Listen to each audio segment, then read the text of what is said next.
A gente vai ler aqui dos versículos 1 ao versículo 19, tá bom? Pensar aqui essa trajetória que a gente fez na jornada de Deus com Abraão, né? E aqui, esse momento, ele é muito importante, porque é o momento em que Abraão entrega para Deus tudo o que ele tinha, né? Então, esse é um momento, assim, muito importante na vida de Abraão e que tem muito para ensinar na nossa vida no que diz respeito ao discipulado, a nossa caminhada com o Senhor Jesus. Entregar tudo, né? O filho era tudo que Abraão tinha naquele momento e de repente aquilo ali, Deus se tornou maior do que tudo que ele tinha, né? Eu acho que o discipulado é essa descoberta de Deus ser maior do que tudo que a gente é, tudo que a gente tem, né? Deus é maior, Deus é mais, né? Gênesis 22, tá? Vamos ler, depois que a gente lê, eu vou fazer aqui uma oração e aí a gente vai conversando aqui nesse texto, tá? No final a gente faz um tempo de oração uns pelos outros aqui, tá bom? Gênesis capítulo 22, ele diz: depois dessas coisas, vamos ler alternadamente, aí vocês participam também. Depois dessas coisas, pôs Deus a Abraão à prova, ele disse: Abraão, este lhe respondeu: eis-me aqui.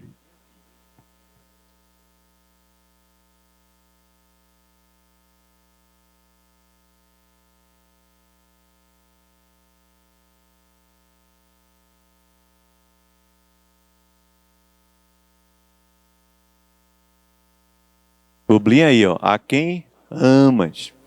Então ele diz: levantou-se, pois, Abraão de madrugada, e tendo preparado o seu jumento, tomou consigo 2 dos seus servos e a Isaque, seu filho. Rachou lenha para o holocausto e foi para o lugar que Deus lhe havia indicado.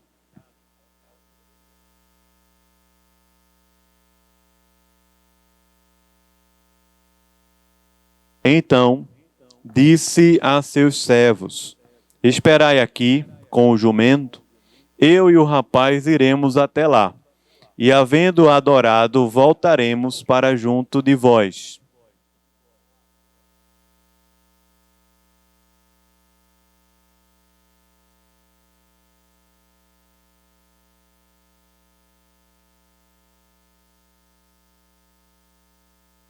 Quando disse, perdão, Isaac disse a Abraão, seu pai, meu pai, painho, né? Painho. Respondeu Abraão: eis-me aqui, meu filho. Perguntou-lhe Isaac: eis o fogo e a lenha, mas onde está o cordeiro para o holocausto?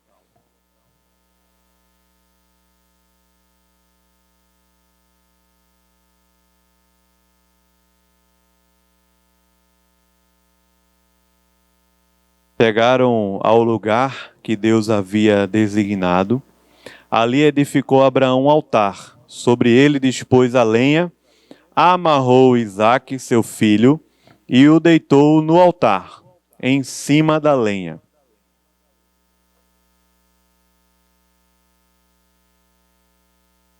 Mas do céu lhe bradou o anjo do Senhor: Abraão, Abraão. Ele respondeu: eis-me aqui.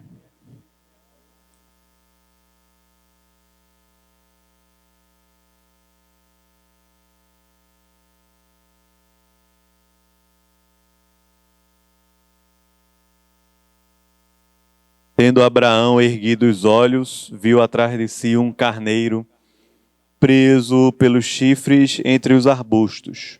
Tomou Abraão o carneiro e o ofereceu em holocausto, em lugar do seu filho.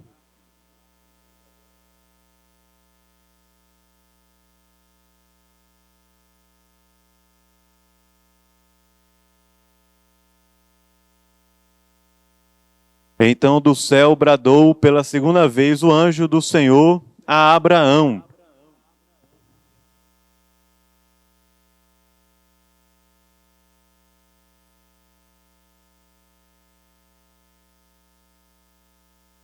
e deveras te abençoarei, e certamente multiplicarei a tua descendência como as estrelas dos céus e como a areia na praia do mar. A tua descendência possuirá a cidade dos seus inimigos.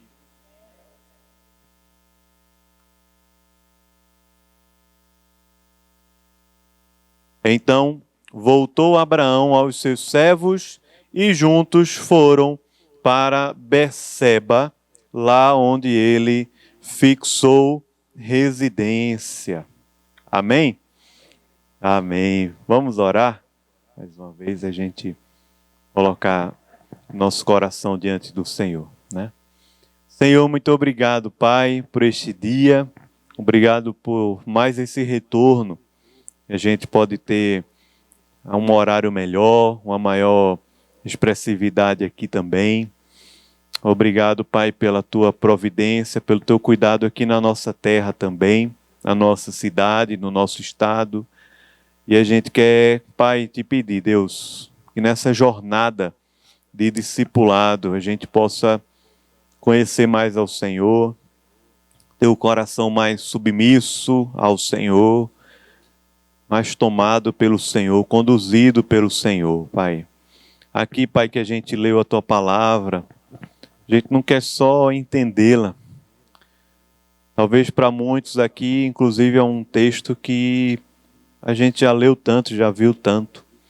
Já são tantas histórias desde criança com esse texto aqui, tantos sermões, tantos estudos, que eu te peço, Pai, que o Senhor traga uma memória do Espírito, que a gente possa aqui ouvir a Tua voz e a gente se avaliar diante do Senhor e perceber o que é que o Senhor quer na nossa vida, como é que a gente pode crescer mais, buscar mais ao Senhor, Pai.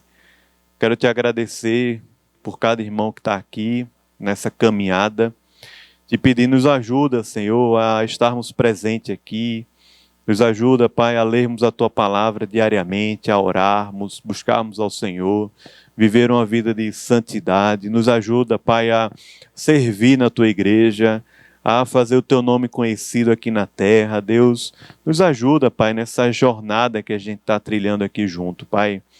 Nos abençoa, Senhor. Nós precisamos tanto de Ti. Em nome de Jesus. Amém. Amém. Amém, irmãos. Aqui, como eu estava falando, em Gênesis capítulo 22, é essa parte do discipulado que a gente entende ou vê na vida de Abraão, em que o que está em jogo aqui é a coisa mais importante da nossa vida.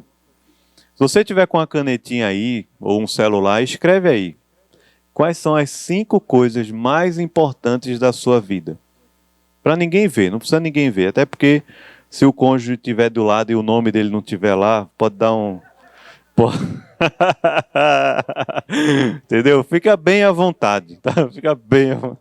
Não, mas sério, as 5 coisas mais importantes da sua vida. As 5, tá? Escreve, memoriza, no celular, qualquer lugar, que ninguém veja, só você e Deus. 5 coisas mais importantes da sua vida.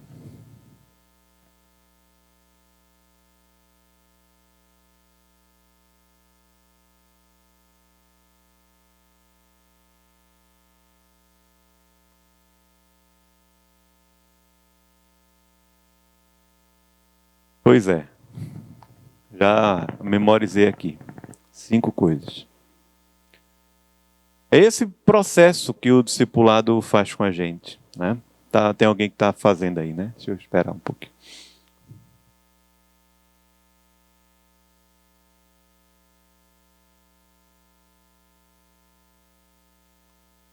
Beleza. 5 coisas mais importantes. É um processo simples, né? Mas é justamente o que o discipulado faz com a gente. E é por causa disso que o discipulado é totalmente diferente que qualquer outra coisa, né? Discipulado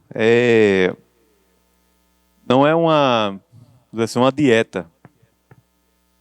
Você vai fazer uma dieta. Dieta é uma coisa ruim só. Eu não gosto de dieta. Eu gosto de comer. Comer, comer e comer. Livremente, né? Livremente. Comerás, comerás. Como diz lá em Gênesis. Mas dieta, você vai no nutricionista, tá? Aí ele passa lá uma lista de coisas e você em casa está tentando cumprir aquela tabelinha lá, né? Mas veja, se você não cumprir, o nutricionista vai ficar sabendo? Não vai. Vai, Joanete? Boa noite. A pessoa quando chega toda desconfiada assim, aí... A senhora gosta de dieta? Eu também não, a senhora é do meu time. Eu gosto de comer, não é não? Aquela que a senhora fez, como foi aquela berinjelazinha, hein? Tava boa demais. Então, assim, o nutricionista, você saiu da dieta, o nutricionista vai ficar sabendo? Nem vai ficar sabendo. Você está lá, ó, você controla, né? Você vai lá, ele vai fazer a tabelinha, vai ver as coisas, tal. É uma disciplina. Dieta é uma disciplina, dá trabalho. Mas discipulado não é uma dieta. Não é um programa de faculdade, de MBA, de pós-graduação, de não sei o quê, que você tem um bocado de matéria para estudar.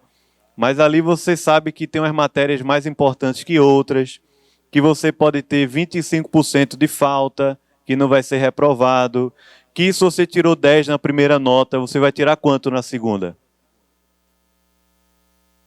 4, já fez muito isso, não foi? Lá no Agnes. O cara tira 10, aí a segunda 4. Né? É. Né? Então, a média é 7, o cara tirou 10, ó, vou estudar outra coisa que eu tirei menos, né? Ou seja, você começa a viver a vida assim, né? No discipulado de Jesus, ele chega lá no Mar da Galileia e diz o que para os pescadores? Vinde após mim, e eu vou fazer de vocês pescadores de homens. Vê que negócio. Os caras, na hora, eles entregam tudo.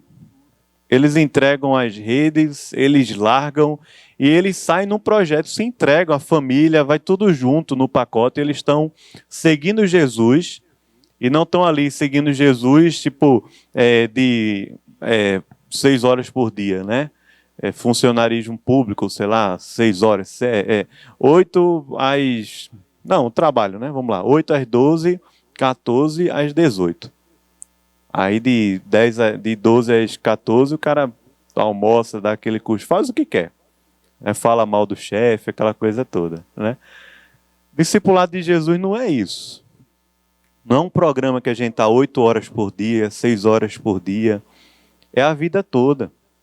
E envolve todas as coisas na nossa vida. Mas é possível a gente fazer parte da igreja de Jesus e do ônibus que vai para o céu.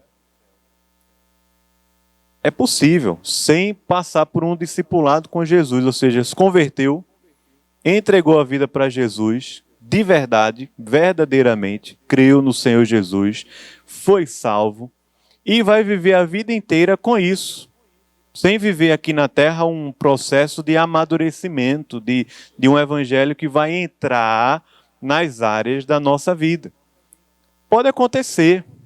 Mas a verdade é que quanto mais você se expõe à palavra, ao evangelho, ao discipulado, vai acontecendo aquele negócio que Jesus falou, que é chamado de o vinho novo e os odres velhos. Quando o vinho novo vai entrando nos odres, o que é que vai fazendo? Vai quebrando, vai desestruturando.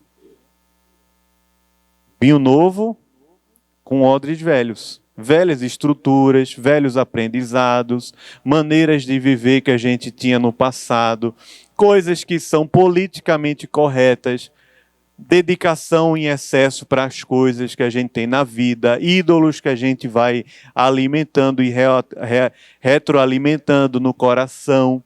Então vai vivendo o processo de discipulado, ou melhor, vai vivendo a vida cristã sem discipulado, vai para o céu, vai provar da glória de Deus, mas perdeu o privilégio de ver o céu entrar nas coisas da vida da gente, nos estudos, no trabalho, na vida devocional, na vida com Deus, na igreja, na família, no casamento, na criação dos filhos, em tudo. Ou seja, é como se a vida com Deus fosse o domingo fosse a conversão que aconteceu lá naquele apelo, no acampamento, entregou a vida para Jesus, foi na frente, chegou na fogueira, colocou lá os pecados e tal, e vai viver no céu, vai viver no céu.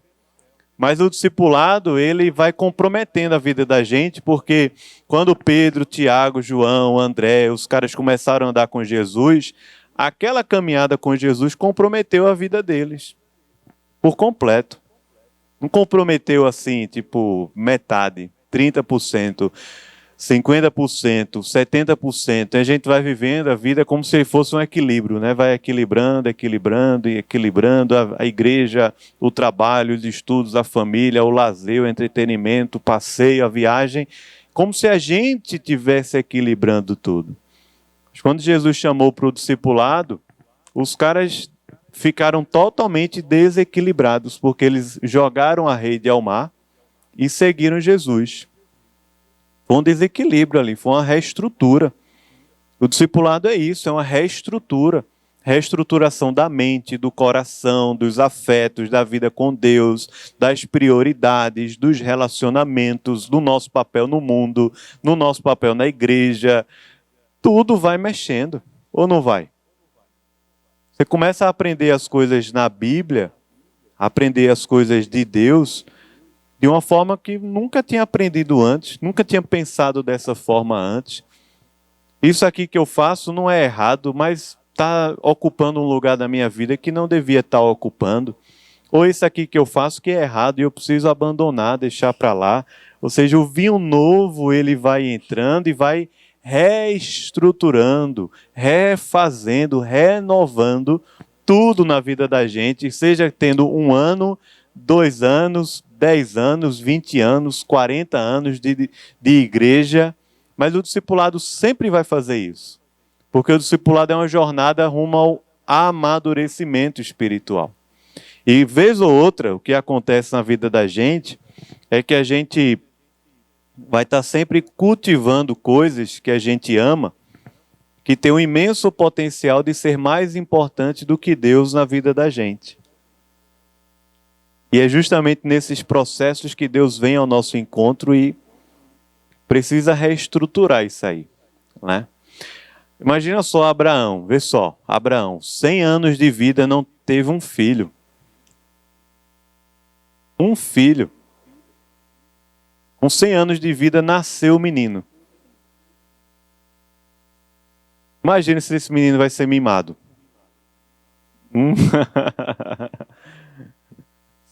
Se vai poder ver esse menino chorar.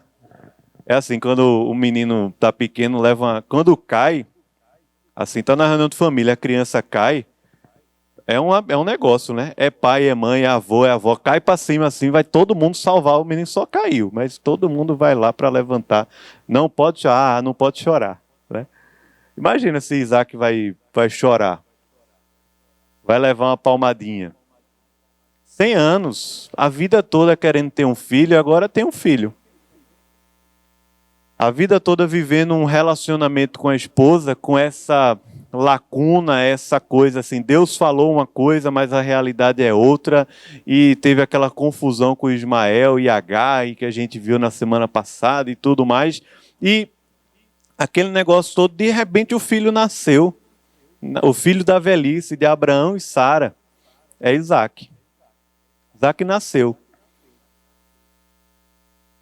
Abraão já tinha vivido muita coisa, guerras, já viu Sodoma e Gomorra ser destruída, já tinha tido muito conflito com Sara, já tinha tido um filho fora do casamento para tentar fazer aquele atalho, né, que a gente falou aqui. Abraão e Sara já tinham vivido muita... Pode vir, tem aqui dois lugares. Já tinham vivido muita coisa. E muita coisa difícil emocionalmente, assim, afetivamente, muita coisa, muito conflito, muita dificuldade, muita bronca. Só que aí, de repente, quando o Isaac nasceu, é aquele momento da vida em que, assim, parece que a gente está vivendo o doce, né, da vida, assim. Isaac nasceu, agora os problemas foram resolvidos. Só que é justamente nesses momentos da vida da gente, que essas coisas elas têm um imenso potencial de se tornar para a gente mais importantes do que tudo. E Deus não faz projeto de discipulado com a gente quando a gente não abre mão de tudo. Não faz. Deus não faz um projeto de formação com a gente quando a gente está tentando equilibrar as coisas. Ele sabe que a gente não está no projeto. Está tentando equilibrar. Está tentando ainda ter o controle da vida. Está tentando ainda ter o controle da agenda, do horário, do dinheiro, do cônjuge, dos filhos, dos netos, dos pais, da mãe, da vizinha, do tio, da tia, da igreja, dos ministérios, do trabalho, do dinheiro, dos negócios. Deus não entra nesse processo no qual ele é só um a mais, entendeu? Um apêndice. Deus não entra na vida da gente para ser um apêndice. Apêndice, sabe o que é, né? O que é um apêndice? É, um anexo, né? Diz que o corpo humano tem um apêndice, né? E que ele só é descoberto quando o quê? Inflama. Alguém já fez a apendicite? Já fez aí a irmã? Olha só, dá um testemunho. Eu nunca fiz, não. Mas eu soube que é uma dor danada. Não é? Tá lá o apêndice, aí ele dá uma inflamação. É curioso esse órgão, né? Assim, fisiologicamente falando assim. Tá lá. Né? Tem gente que tem gente que não tem a inflamação, né? No livro, num trabalho acadêmico, o apêndice é aquela parte final que ninguém lê. Né? É um anexo, é um apêndice. Você lê o livro, aí tem um apêndice 1, 2, 3. Aí você passa ali e acabou. Tá pagando uma cadeira na faculdade, no trabalho, alguma coisa. Ah, lê esse livro aí. Aí o livro tem 180 páginas e mais 120 de apêndice e anexos. Quando você lê as 180, você já diz lá, já li. Né? Faça ali a vista. É um apêndice, ou seja, Deus não faz um projeto de discipulado na vida da gente para ser apêndice. Não faz. Ou ele é tudo, ou Deus se apropria da nossa vida por completo, ou a gente vai estar só equilibrando na força do braço as coisas da vida da gente. Ou Deus se apropria da vida da gente por completo, ou a gente vai estar sempre no controle. E vai para o céu. Se creu em Cristo, vai para o céu. A questão aqui não é ir para o céu ou não ir para o céu. O ladrão que estava do lado de Jesus, que confessou Jesus, foi para o paraíso, foi para o céu. Ele não teve o privilégio de viver a vida de Deus aqui na terra. Ele foi para o céu. Mas a questão é como a gente pode viver o céu na terra, como a gente pode se apropriar mais e mais de Deus para viver Deus em todas as áreas da vida da gente, de forma que não exista alguma coisa que a gente ame mais do que a Deus. Bom, foi mal, eu apertei aqui sem querer. Mesmo que seja um filho, um pai, uma mãe, nada. Um dinheiro, um trabalho, um sonho, né? Um cônjuge, qualquer coisa. Deus não vai caminhar nesse discipulado com a gente. Né? E Jesus foi muito claro, porque teve uma hora também que ele chamou um homem, que ele era até jovem, e ficou conhecido como o jovem rico. Né? Você lembra a história do jovem rico? Jesus chamou Pedro, Tiago, João, os caras todos foram lá com Jesus. No meio dos 12 tinha um, que era Judas, que estava ali só, fazia tudo, mas ele não estava com coração. Né? Era filho da perdição. Mas Jesus chamou um cara como o jovem rico, que não tem nome, mas quando Jesus falou para ele, vende tudo e vem me seguir, o que é que o jovem rico fez? Ele saiu triste, a Bíblia fala, né? Ficou triste.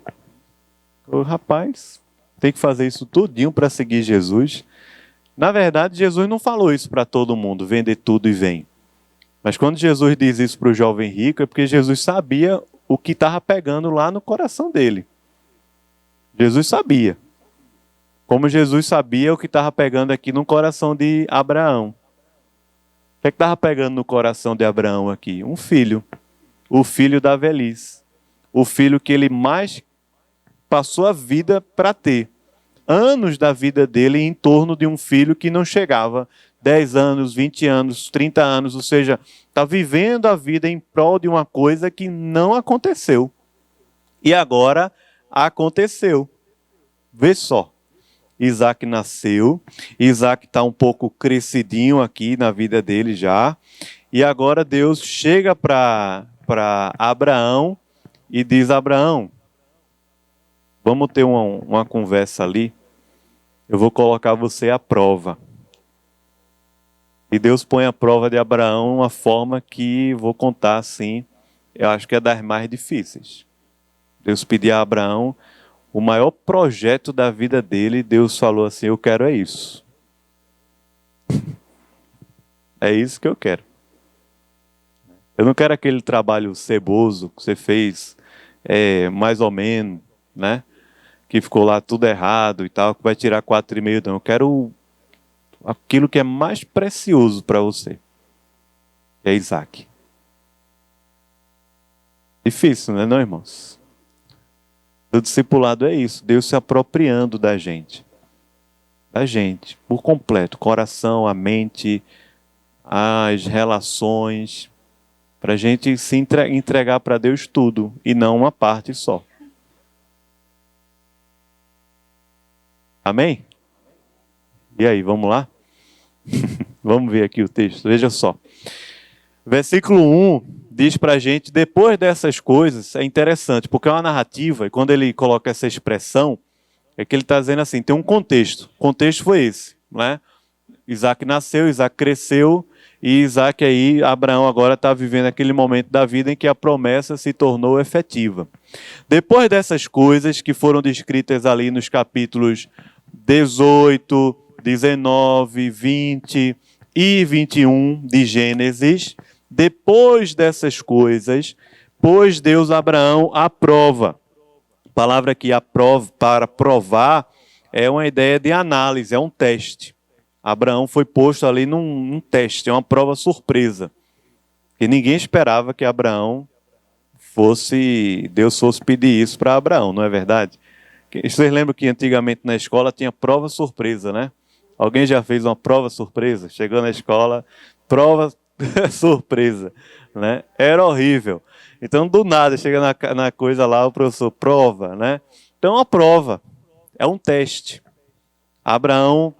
Deus chama Abraão, ele fala, estou aqui, eis-me aqui. É como quem está dizendo assim, eu estou olhando, estou esperando, o que é que o Senhor tem para me dizer? É essa a resposta que Deus fala que Abraão fala para Deus depois de tudo que aconteceu, ou seja, aquele bando de coisa que Abraão teve que resolver, os negócios, as ocupações, os conflitos que estão descritos aí na jornada de Deus, aí de Deus com Abraão. Depois aí Deus fala com Abraão, ele diz assim, toma teu filho, teu o quê? Abraão não tem outro filho, né? E Ismael, tá vendo aí? Mas a palavra diz o quê? Teu único filho. É porque a questão é Isaac. Isaac é o filho da promessa. É o filho que Abraão teve com Sara. É o filho que Deus está confirmando a promessa, a aliança. Qual é a promessa? Vou fazer de você, a sua descendência, o quê? A grande nação. Maior do que as estrelas do céu, né?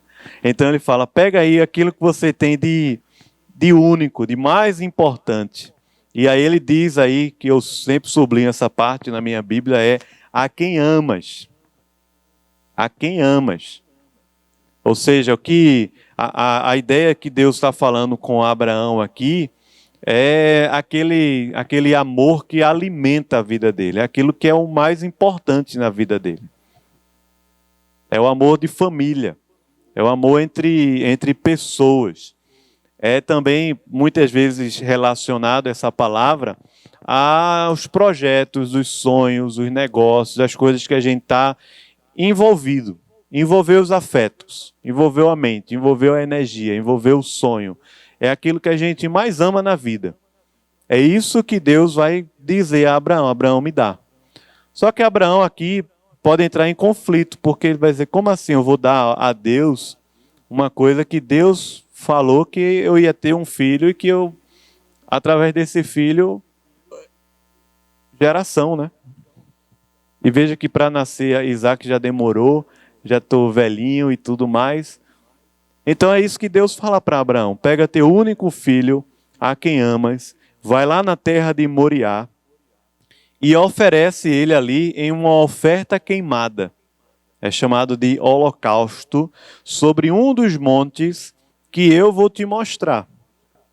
Ou seja, mais uma vez Deus põe Abraão à prova, dizendo para Abraão sair dali da sua região e ir para uma outra região que o próprio Deus iria mostrar. Eu vou falar contigo no caminho. Vê que negócio. A maneira como a turma lidava com o tempo, assim, com o tempo de Deus naquela época, era muito diferente, né? Eu estava pregando ontem aqui no Salmo 90 pela manhã, e foi Moisés quem escreveu, né? E falando assim: imagina você sair para uma viagem que dura 2, 3 meses e de repente ela dura 40 anos, né? Aí Deus chama Abraão e diz: vou te mostrar. Você sai com alguém de casa, tipo, vamos ali. Aí a pessoa: para onde? Aí eu disse: não, vamos ali.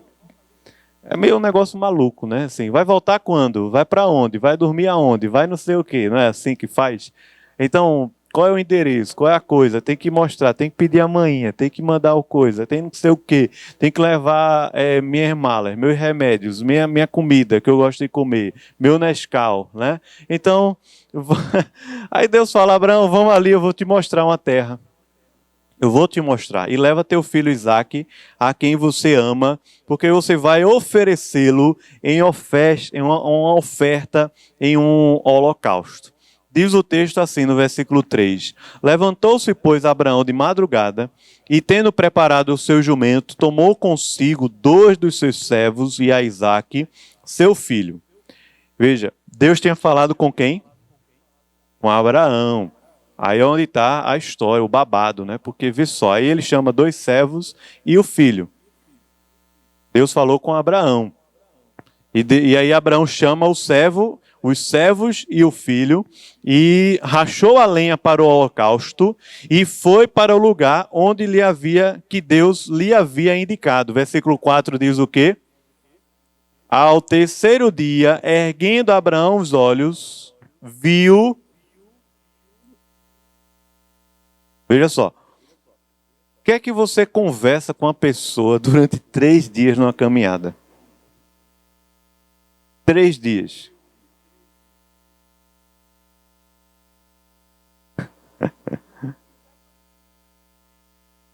Meu Deus, tu me lembraste agora.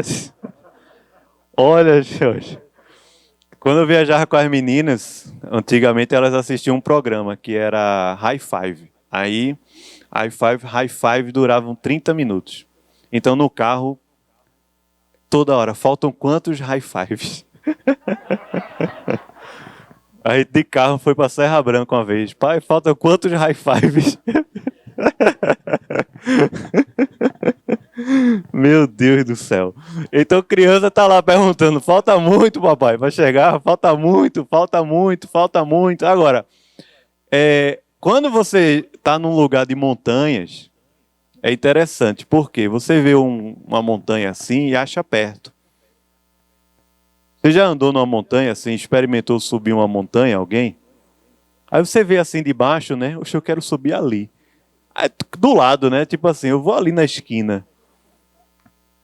Mas quando você vê a montanha e você vai subir na montanha, é um percurso grande. É um arrodeio, né? É um processo para você chegar lá. Então, veja a expressão no versículo 4, porque eu acho tão legal esse versículo 4, porque ela é uma expressão de alguém que vive pela fé. Porque ele está caminhando 3 dias com Isaac, 2 servos, a lenha nas costas e ainda vê o lugar de longe. Ou seja, ainda tem muito para caminhar. E muito para conversar. E muita pergunta do filho para fazer no caminho ali, como naturalmente tem. Né? A Bíblia ela não revela os detalhes da história, mas ela não proíbe a nossa boa imaginação narrativa, né? Ou seja, às vezes a gente vai ver uma pecinha de teatro da Bíblia, né? E a coisa fica muito assim, tipo, muito monótona, né? E a vida real não é assim, tipo, uma coisa, né? A vida real tem pergunta, uma conversa, uma brincadeira, um sorriso, outra coisa, vai gerando, a coisa vai acontecendo, ou seja, são 3 dias, Abraão vê de longe o lugar e ele está caminhando lá. Versículo 4, eu acho muito legal, porque Paulo diz aos Coríntios, eu acho que é 2 Coríntios, capítulo 2, mais ou menos, versículo eu não lembro, que diz que viver pela fé é atentar não nas coisas que nós vemos, mas nas que não vemos. Porque as que vemos são temporais e as que não vemos, elas são o quê? Eternas. Abraão está seguindo lá com Isaac. Versículo 5 diz: Então disse a seus servos: Esperai aqui com o jumento. Eu e o rapaz iremos até lá. E, havendo adorado, vê que negócio poderoso. Ele diz: a gente vai lá adorar a Deus. E a gente vai o quê? Quem vai voltar? Eu e ele. Vai voltar os dois. Voltaremos, no plural. Exato. Aí Hebreus capítulo 11 vai dizer o que sobre isso? Hebreus 11 é aquele texto dos heróis da fé. E quando ele fala de Abraão, pode abrir aí, quem puder. Hebreus capítulo 11, quando ele fala sobre Abraão,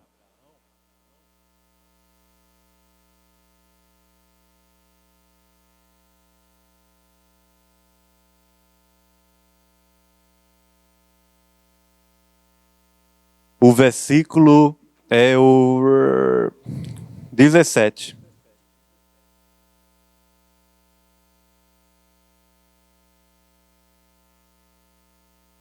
Mas veja do 8, Abraão, do 8 ao 22, né? Do 8 ao 19, veja só.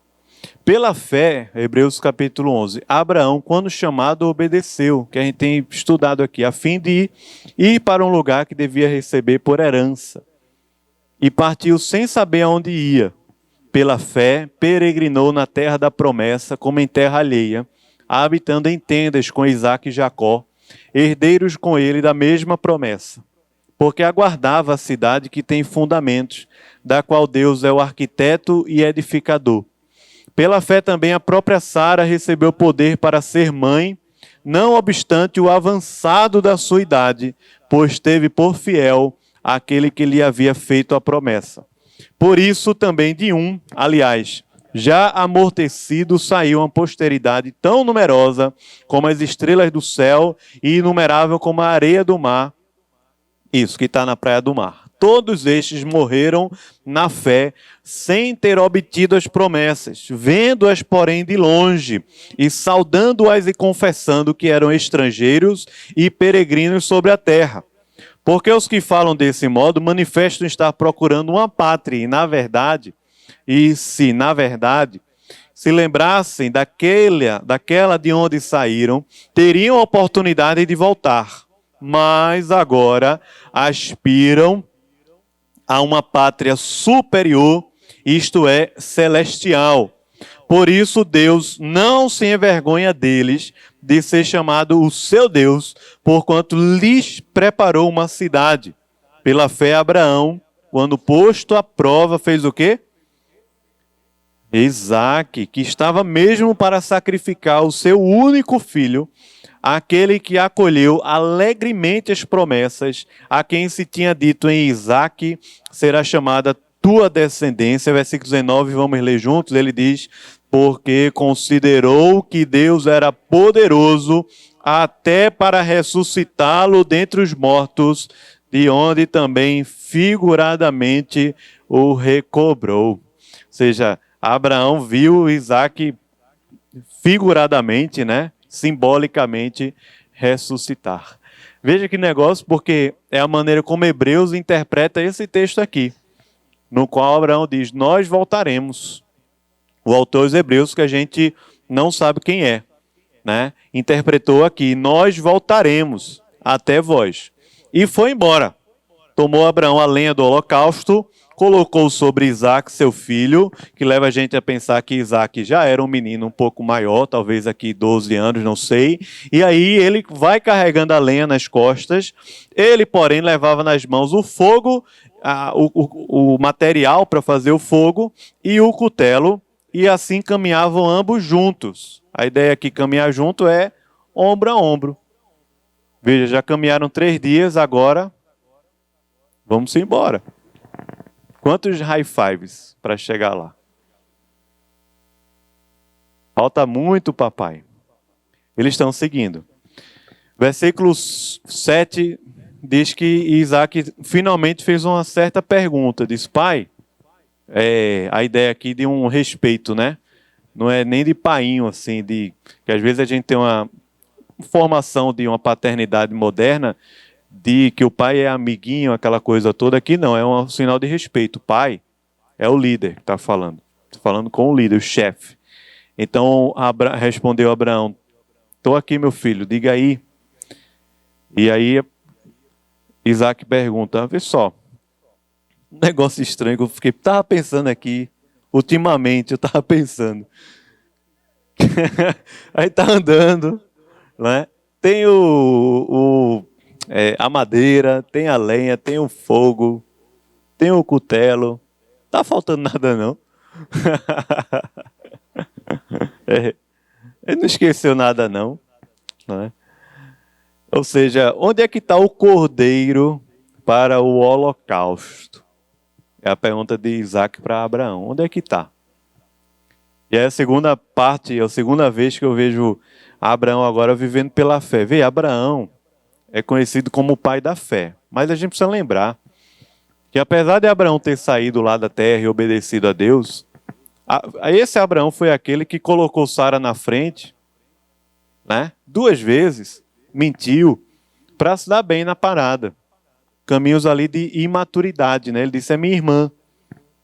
2 vezes que Abraão colocou Sara ali na linha de frente para levar bala e ele ficar bem na fita, na parada lá. 2 vezes. Abraão foi um cara que teve atalhos, ele teve um relacionamento fora do casamento com H para tentar fazer a coisa acontecer.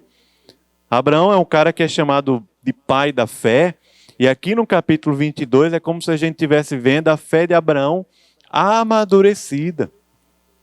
E essa é a jornada do discipulado, é um amadurecimento da fé. Aí veja a resposta que Abraão dá para Isaac, versículo 8, né? O que é que ele diz? Deus o quê? Proverá para si, meu filho, cordeiro para o holocausto.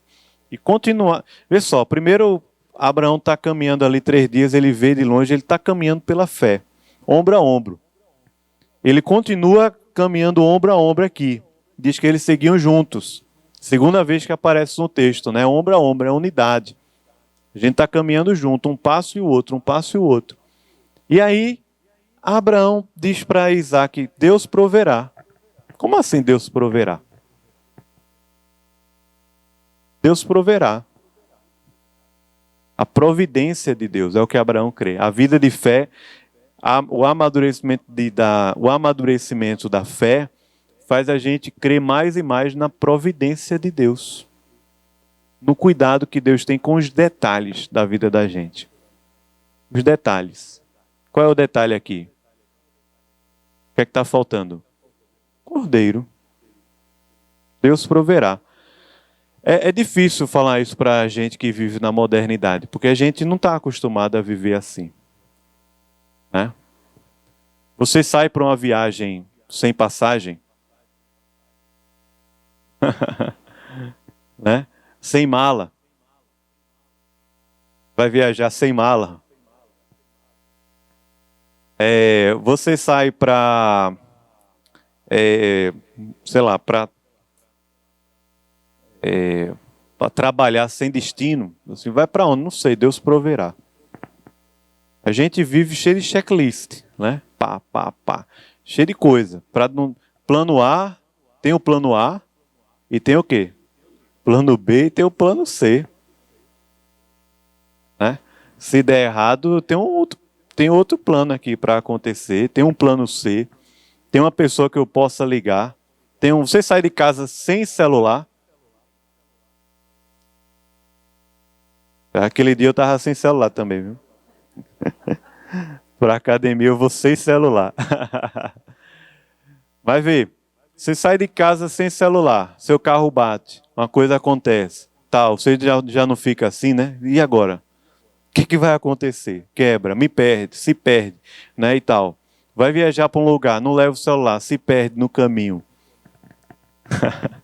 Antigamente as pessoas viajavam de carro. Antigamente eu vivi esse período, mas eu não viajava de carro, não tinha carro na minha família. Eu comecei a viajar há pouco tempo, depois que casei. Mas não tinha mapa, né? Cadê o mapa? 4 rodas. Ia parando e perguntando, né? Hoje em dia a gente tem o Waze. Você viaja sem o Waze, sem um negócio que lhe diga tudo, né? Exatamente. Ou seja, é muito difícil a gente pensar, e acho que isso é um dos grandes motivos das nossas ansiedades. A gente quer controlar tudo. O que comer, o que vestir, a hora, ou não sei o quê, papapá. Tem uma vez que eu fui para um acampamento, eu era conselheiro de uma criança, e a mala da criança tinha assim, segunda-feira manhã, segunda-feira à tarde, segunda-feira à noite. Aí eu sacolinha. Entendeu? Eu fiquei olhando assim, eu disse, meu Deus do céu. A mãe ficou chateada, porque eu não respeitei a ordem, mas tinha lá, a sacolinha. Tem que acontecer. Uma vez a mãe veio falar comigo no acampamento, depois do acampamento. Meu filho passou a semana toda com a mesma roupa. Aí eu disse, e era criança, eu disse, rapaz, eu adolescente, uma vez eu passei a semana todinha com a mesma camisa. Porque eu ia para a piscina, trocava, e secava, aí trocava. O último.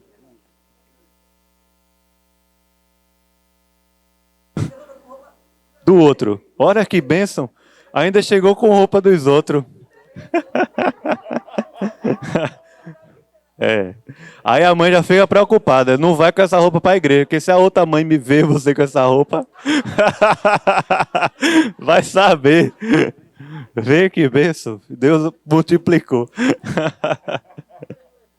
A gente controla tudo, entendeu? Assim, não pode faltar nada, não pode nada dar errado na vida. Eu digo isso, assim, veja só, tô falando isso aqui, eu sou o primeiro da lista. Tudo que eu faço na minha vida, o negócio é metódico, é coisa que eu sou o primeiro da lista. Tem plano A, eu tenho um plano B, eu tenho um plano C, eu tenho um plano D. O negócio tem que acontecer, um acampamento, uma viagem, uma programação, um curso. O negócio está todo articulado. Ou seja, quando dá uma coisa errada, a gente às vezes fica em pânico. Caramba, e agora? Né? Viver pela fé é isso, eu não sei. Deus proverá a cidade, né? Qual é a terra que Abraão, qual é a cidade que Abraão vai construir? O autor dos Hebreus fala, é uma pátria celestial. É muito difícil na modernidade a gente pensar nessa estrutura de vida espiritual de gente que vive pela fé, apesar de ter um celular no bolso cheio de aplicativos e de funcionalidades na vida social de uma cidade grande. Viver pela fé, será que é possível ainda, irmãos? Viver pela fé? Viver assim, Deus proverá? Vai comer o quê? Não sei. Qual é a programação? Não sei. O roteiro, né? Não sei. Vai escutar o quê? A playlist é qual? Não sei. Não sabe. Vai ler, vai trabalho, reunião? Não sei. Não sei. Deus proverá. Então Isaac está caminhando unido com Abraão, seu pai, nessa jornada de fé, na qual Deus se apropria da vida para refletirmos mais e mais a sua identidade, a sua imagem aqui na terra. Pela fé. Aí continua, né, o texto. Veja aí, versículo 9, ele diz: chegaram ao lugar que Deus lhe havia designado. Ali edificou Abraão um altar, sobre ele dispôs a lenha, amarrou Isaque, seu filho, e o deitou no altar em cima da lenha. E estendendo, veja só, Abraão está seguindo aqui numa vida, numa jornada de obediência a Deus. Obediência. Ele diz assim: chegou lá no lugar, Abraão edificou um altar, colocou lá a lenha, amarrou seu filho Isaque, deitou seu filho ali no altar, estendeu a mão, tomou o cutelo para imolar o seu filho. Veja só que jornada assim de fé, né? Veja, Deus nunca aprovou na Bíblia esse tipo de sacrifício. Nunca. Mas não era uma loucura o que Abraão estava fazendo. Para a época dele, os povos ao redor, na Mesopotâmia ali, e depois ao redor de Israel, como a gente tem o sacrifício ao deus Moloque, né? Isso acontecia, acontece ainda hoje, inclusive, em tribos, né, africanas, indígenas, enfim. Não era uma coisa assim maluca, entendeu? Tipo, nada a ver, que negócio nada a ver isso, Abraão. Não, não era uma coisa. Hoje em dia seria, né, uma coisa maluca. A gente pegar e um filho sacrificar, pode chamar a polícia que o negócio está maluco, né? E existe também, inclusive em cidades, sacrifícios macabros e tal, não sei o quê. Mas veja, Isaac, a questão aqui não é Abraão sacrificando Isaac. A questão aqui é que Isaac é o filho a quem Abraão ama. É aquilo que era uma bênção, ou melhor, foi criado, foi gerado para ser uma bênção e que tem um imenso poder de se tornar um ídolo no coração de Abraão. Filho é bênção ou não é? É bênção, né? Trabalho é bênção. Dá trabalho, mas é bênção, não é? O casamento é bênção ou não é? É bênção. Relacionamentos, né? Ou seja, na vida da gente, a gente vai lidar com inúmeras coisas que são bênçãos de Deus, mas elas têm um imenso poder de se tornarem ídolos na vida da gente. O Egito é uma bênção ou não é? O Egito? O Egito? Egito na Bíblia é uma bênção? Quer morar no Egito, Joanete? O Egito é um lugar, né? Da libertação, da escravidão e tal. Mas veja, quando o povo de Israel chegou no Egito, o Egito era o quê? E José, lembra a história de José? O povo ia morrer de fome, 7 anos, fartura, 7 anos de fome. Jacó, Abraão, Isaac, Jacó, 12 tribos, né? Quando esse povo vai para o Egito é o quê? É uma bênção, é o lugar do livramento. Egito foi o lugar da providência divina. Foi o Egito. Mas de repente o Egito, que era o lugar da providência divina, se tornou o quê? O lugar da escravidão, da servidão, da prisão, da idolatria. O Egito. O filho é uma bênção ou não é? Para Abraão é uma bênção. Mas Deus está querendo tratar alguma coisa nessa jornada de fé, de amadurecimento, da identidade de Abraão. Então Abraão coloca sobre o altar o seu filho, porque Abraão cria na ressurreição. Então do céu o anjo fala para Abraão, Abraão diz, estou aqui, versículo 11, né? Estou aqui, estou olhando, estou esperando, estou aguardando alguma coisa. E aí do céu a voz do anjo diz, não estendas a mão sobre o rapaz e nada lhe faças, pois o quê? Agora sei que temes a Deus, porquanto não me negaste o quê? Teu único filho. Veja aqui a vida de fé como ela aparece, né? É um testemunho dos céus. Não me negaste o que você tinha de mais importante da sua vida. Agora eu sei que você teme a Deus. O que você tinha de mais importante na sua vida, você sacrificou no altar. Não me negou. Jesus fala isso lá em Mateus capítulo 10. Quando nós confessamos ao Senhor aqui na terra, o Pai nos confessa também. Quando nós o negamos, o Pai também nos negará.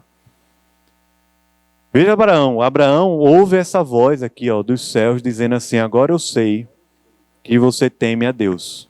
Irmãos, temer a Deus é o quê? Temer a Deus. Obedecer é verdade. O que mais? Temer a Deus. Ter respeito por Deus é verdade. O que mais? Reverência. Ele está falando, agora eu sei que temes a Deus. Temer a Deus aqui é alguém que sabe que está diante do Deus Todo-Poderoso, que não tem nada aqui na terra que tenha mais valor do que Ele. É uma mistura de respeito, de reverência com amor e entrega, né? É uma mistura esse negócio. Porque a nossa relação com Deus não pode ser de medo só. Ela é uma relação de amor e de afeto. Mas é uma relação consciente. Eu estou diante do Deus Todo-Poderoso. Então o testemunho dos céus para Abraão é: agora eu sei que temes a Deus, porquanto não me negaste o teu filho, o teu único filho, ou seja, aquele a quem amas.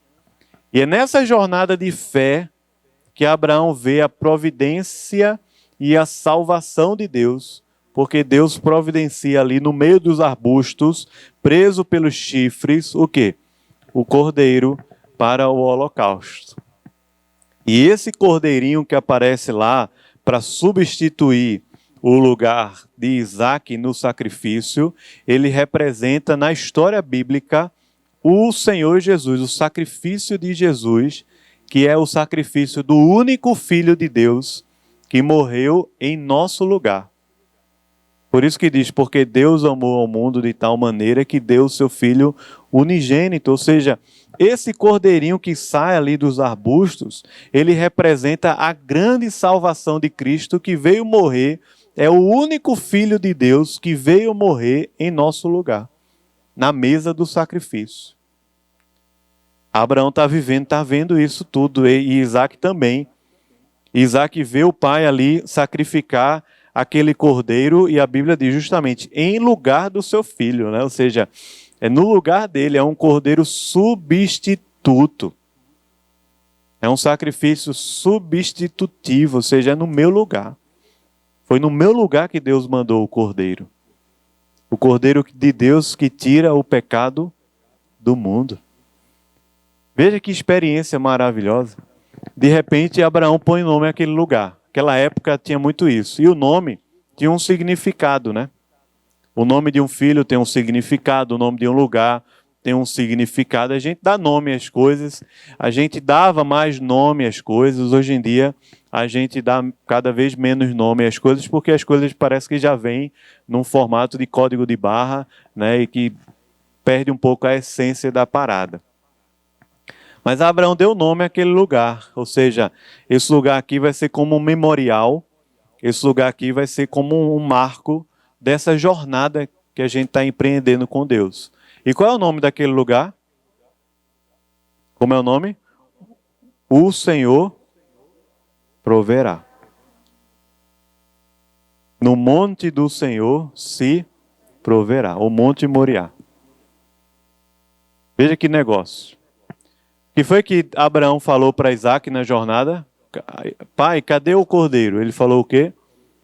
Deus proverá. Abraão agora está vivendo a experiência de ter visto Deus prover. Deus provê. Do céu bradou uma segunda voz para Abraão, reafirmando tudo aquilo que Deus tinha falado, né? Como a gente leu aqui, ele fala, versículos 16, né? Veja que aparece aí, do céu 15, bradou pela segunda vez o anjo do Senhor a Abraão, e diz, jurei por mim mesmo, diz o Senhor, porquanto fizeste isso, e não me negaste o teu quê? Único filho. que deveras te abençoarei e certamente multiplicarei. E ele fala, por quê? Porque você obedeceu à minha voz. Estava com os olhos fitos, obedecendo. O que é que Deus quer? Qual é a vontade de Deus? Qual é o plano de Deus? Está com o coração submisso. A vida de fé, crer na providência divina, é uma vida também de submissão a Deus. Imagine Deus pedir para a gente essas 5 coisas mais importantes da vida da gente. Ele fala, porquanto obedeceste à minha voz e não guardaste, ou seja, você não tomou para si nem mesmo o seu único filho, aquilo que você tinha de mais importante na vida. Imagine só, se Deus pedisse, porque Deus pede mesmo, e Deus já pediu, as coisas mais importantes da vida da gente. Veja que é uma jornada de fé, alguém que está crendo na providência, o Senhor proverá. Mas o testemunho sobre Abraão é você ouviu a voz e obedeceu. Você não negou aquilo que tinha de mais importante na sua vida, o controle da agenda, do tempo, do dinheiro, dos filhos, dos planos, dos propósitos. Está tudo ali no altar, não tem nada que está fora do altar. E Deus reafirma para Abraão aquela promessa do início. Aquela promessa do início não é uma promessa de formação de Israel como nação. Aquela promessa do início é uma promessa de identidade, de discipulado. Eu vou fazer um povo na terra que vai representar a minha presença na terra, que somos nós, a igreja hoje. E esse povo é um povo que precisa viver a vida aqui na terra em submissão a Deus, em temor a Deus e em completa abnegação.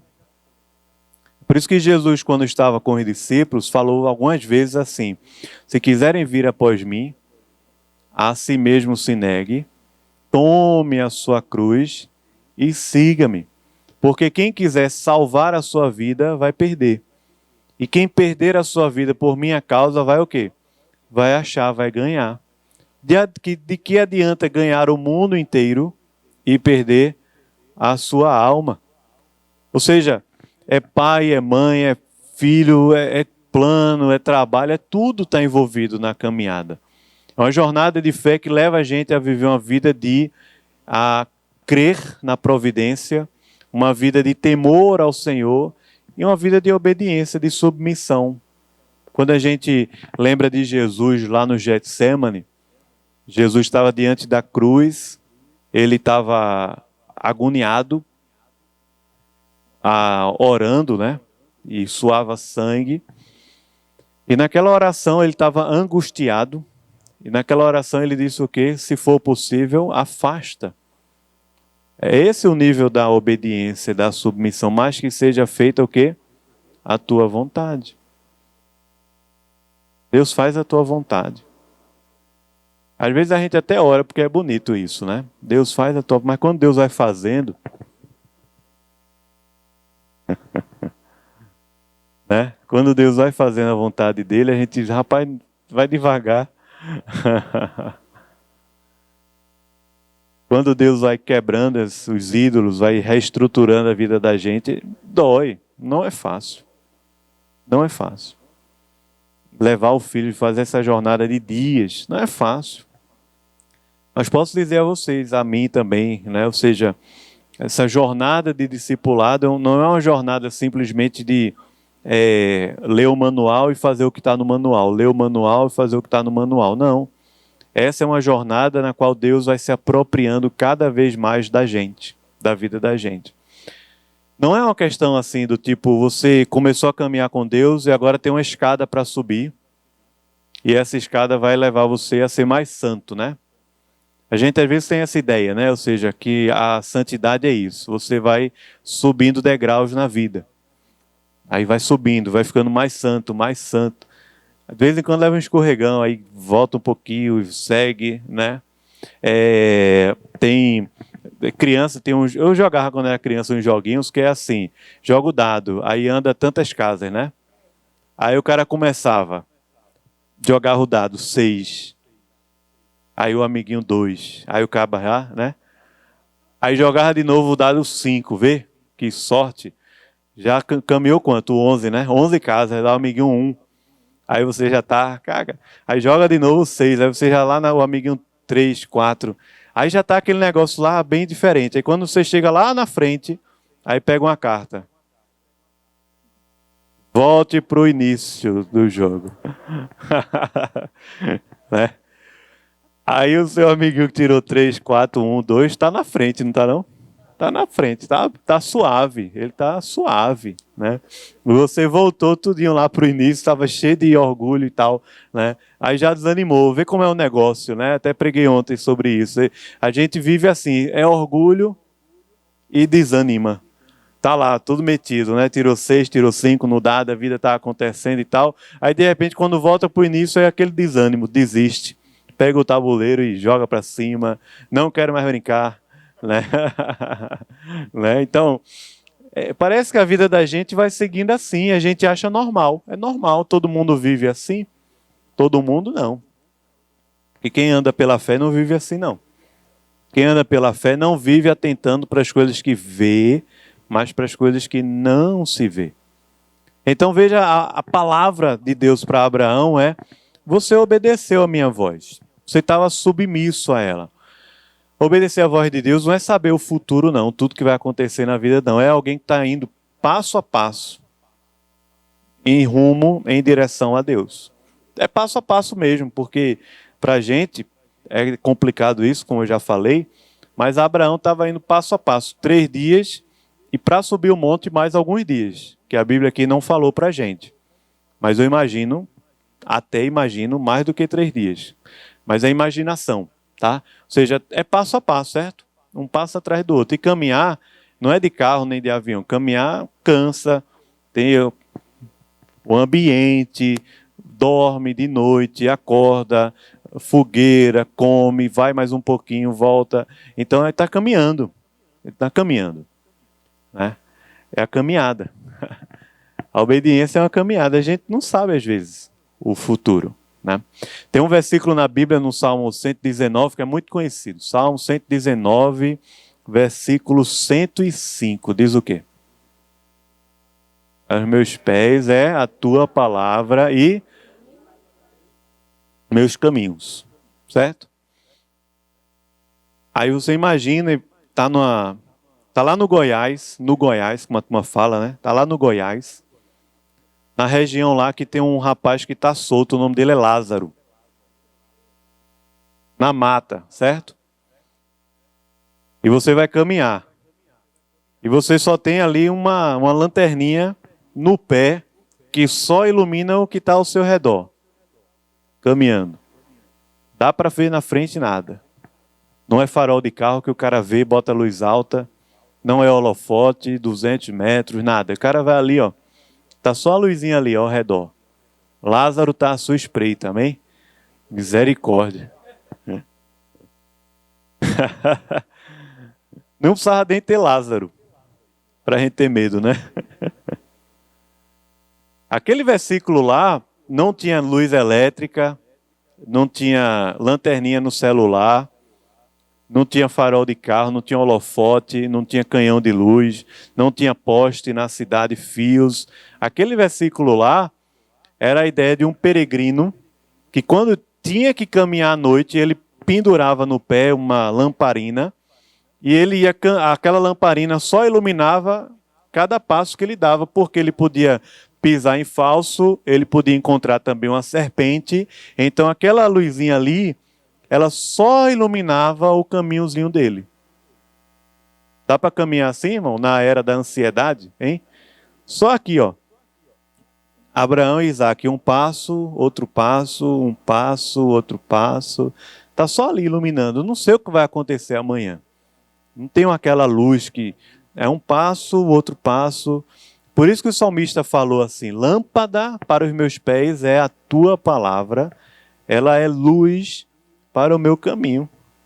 Abraão está caminhando e vai na obediência, e vai seguindo, e vai caminhando, e Deus vai abençoando ele, e ele vai seguindo. Veja que coisa. Está lá, ó. Isaac está do lado dele, e ele está caminhando e está seguindo.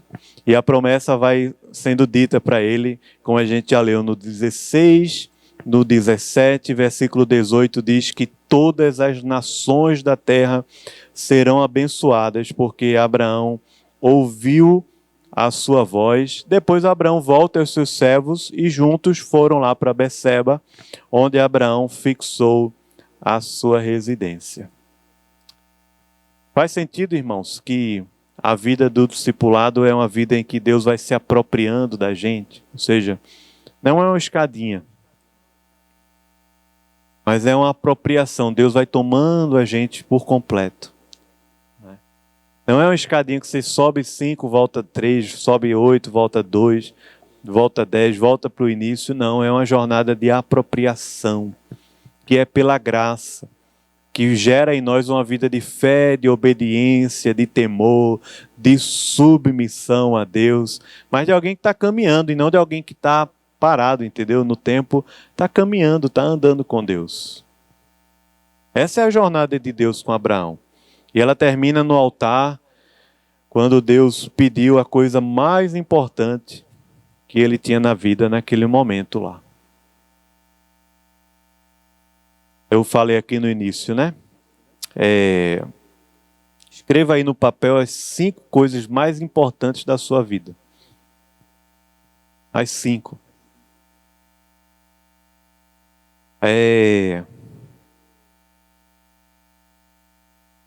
Tem coisa que a gente escreveu assim na frente, na hora, assim, talvez a gente nem pensou direito. Talvez tenha até mais. Ou tenha outros elementos, né? Mas perceba só que quando a gente ouve essa história aqui, o que é que Deus quer da gente hoje, né? Qual é a entrega que você pode fazer hoje para Deus? Que a gente pode fazer para Deus hoje para viver essa jornada de amadurecimento, de fé em fé, de fé em fé. Um caminho, um passo após o outro, no caminho de Jesus. Mas uma vida de abnegação, de temor, de submissão, de obediência, de fé. Está lá o Isaac, tem que sacrificar. Mas é aquilo que a gente tem mais importante na vida. Todo mundo vai falar mal de você, vai dar errado, o negócio é o que você tem de mais importante. Deus proverá, irmãos. Amém? Deus proverá. Viver pela fé é isso. Eu não sei. Não sei o que é que vai ser amanhã. Deus proverá. Daqui a 5 anos, 10 anos, não sei. Talvez o coach sabe dizer o que é que vai ser, né? Mas eu nem você sabe. Deus proverá.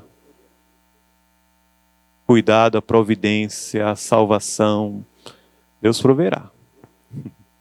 E o discipulado é isso, porque a gente vai seguindo nessa jornada na qual Deus vai se apropriando da vida da gente. Para a gente amá-lo mais e mais. Mais e mais. Amém? Faz sentido isso, gente? Como é que a gente pode aplicar e viver isso na vida da gente? Nossa caminhada aqui hoje, hein? Como é que a gente pode viver isso?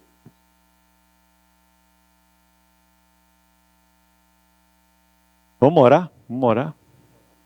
Será que essas 5 coisas não seriam grandes temas para a gente orar? Quem é o Isaac, né? Sempre a pergunta, quem é o seu Isaac, né? Está pesando. Hebreus fala, capítulo 12, né? Fala de pesos e pecados. Para correr a carreira que está proposta, né? Ele fala, olhando para essa história toda de homens que viveram pela fé, né? Tendo em vista tão grande nuvem de testemunhas que a gente tem aí, vamos correr a carreira com perseverança, né? Tirando, desembaraçando de todo peso, ou seja, as coisas pesadas e dos pecados também que sobrecarrega a vida da gente. Vamos correr com perseverança olhando para o autor e consumador da fé, que é Jesus. E Deus vai se apropriando mais e mais da gente. Vamos orar? Quem sabe aí você pudesse ter um tempo com Deus sozinho hoje, porque a gente já está numa boa jornada de discipulado. São 4 meses de caminhada. E acho que Deus já falou com a gente muitas coisas, muitos temas, coisas que nós assimilamos à nossa identidade e tentamos viver através delas, a partir delas, como se elas definissem a nossa vida. E no discipulado só acontece quando Deus é tudo em todos, quando Ele é completo e quando nosso coração é completo diante de Deus. Então vamos orar, colocar diante do Senhor, entregar e entregar ao Senhor. Senhor, a gente está aqui diante de Ti, Deus, com um coração muito constrangido, muito pequeno, porque essa é uma história que sempre põe a nossa vida em xeque. A gente empreende tanta energia, tanta força, tanta ansiedade, tantos afetos em bênçãos, em planos, em projetos, muitas vezes de uma forma totalmente desproporcional. E a gente está aqui diante do Senhor que não nos negou o seu próprio Filho. Tua palavra fala lá em Romanos 8, Senhor, aquele que não poupou o seu próprio Filho não nos dará graciosamente com Ele todas as coisas. A gente está diante do Senhor que não nos negou o seu próprio Filho. Seu único Filho o Senhor entregou para nascer e viver entre nós, morrer naquela cruz. Oh Deus, a gente quer, Pai, entregar ao Senhor a nossa vida, entregar ao Senhor a nossa família, o nosso trabalho, os nossos sonhos, os nossos recursos, nossos estudos, nosso ministério. Senhor, o que é que o Senhor quer que a gente sacrifique no altar? Para que o Senhor seja mais dentro da gente, que a gente viva mais do Senhor. O Senhor se aproprie mais e mais da vida da gente. É isso, Pai, que a gente quer orar hoje aqui, quer te pedir, Deus. Que a gente possa viver a vida como uma jornada de fé e não como um pêndulo, uma gangorra de orgulho, de desânimo. A gente quer viver uma vida de fé, de submissão, de temor, de entrega. Oh, nos ajuda, Pai, passo a passo.